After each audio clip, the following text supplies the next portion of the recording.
आप देख रहे हैं नेट्रिक न्यूज, साहस सच कहने का।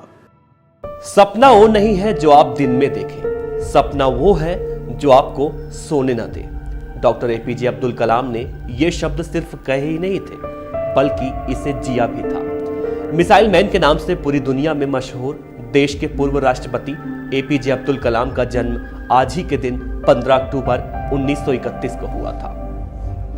राष्ट्र के प्रति समर्पित डॉक्टर कलाम को जनता का राष्ट्रपति भी कहा जाता है। अपनी सादगी के लिए लोगों में उनकी लोकप्रियता दुनिया के किसी बड़े नेता से कम नहीं थी। डॉक्टर कलाम भारत के 11वें राष्ट्रपति थे और इनका शुरुआती जीवन आर्थिक तंगी में गुजरा था, लेकिन बुलंद हौसले ने उनके इरादों पर पानी फेरने वाले हर मंसूबों को नाकाम कर दिया।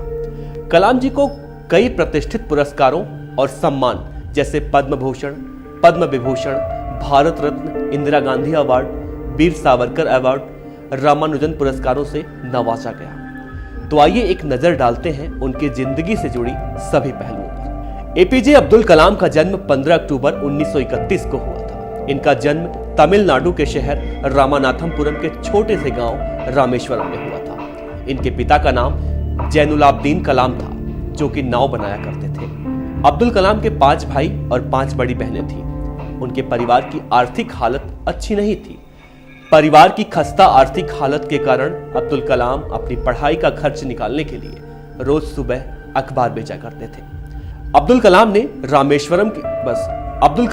रामेश्वरम की तंगहाल गलियों से जिस तरह रायसीना हिल्स तक का सफर तय किया, वो आज भी कई लोगों को रोमांच और आत्मविश्वास से भर देता है। कलाम साहब ने शादी क्यों नहीं की, ये सवाल कई बार उठा, पर वो अक्सर सवाल को टाल जाया करते थे। वहीं डॉक्टर कलाम ने एक विश्लेषक से बात करते हुए कहा था कि अगर मैं शादी कर लेता तो जीवन में आज जो हूं उसका आधा भी नहीं होता और ना ही देश के लिए इतना कुछ कर पाता जो मैंने आज किया है।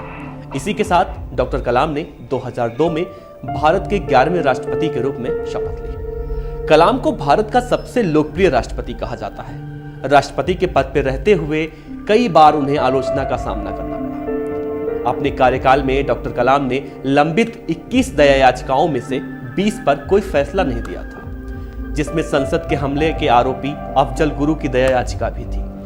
कलाम ने अपने कार्यकाल में सिर्फ बलात्कारी धनंजय चटर्जी की याचिका पर कार्रवाई की, जिसे बाद में फांसी की सजा दी गई थी। हालांकि कलाम फांसी की सजा के खिलाफ थे। कलाम साहब ने अपनी किताब टर्निंग पॉइंट्स में कहा था कि मेरे लिए मृत्यु दंड के फैसलों पर विचार करना सबसे कठिन कामों में से एक था।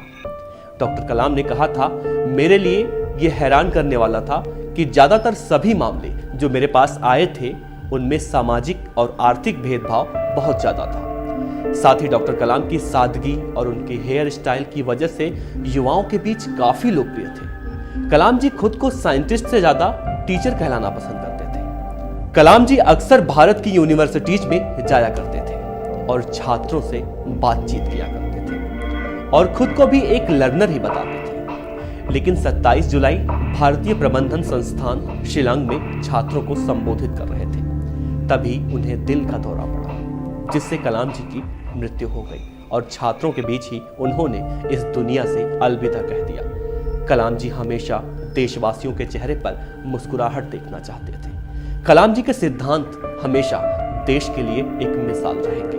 अगर आप ये वीडियो फेसबुक पर देख रहे हैं तो हमारे पेज को लाइक करें और यूट्यूब पे देख रहे हैं तो हमारे चैनल नेट्रिक न्यूज को सब्सक्राइब जरूर करें। शुक्रिया। हमारे साथ जुड़े रहने के लिए हमारे यूट्यूब चैनल को सब्सक्राइब करें, साथ ही बेल आइकन को दबाएं। नेट्रिक न्यूज की खबरें सबसे पहले देखने के लिए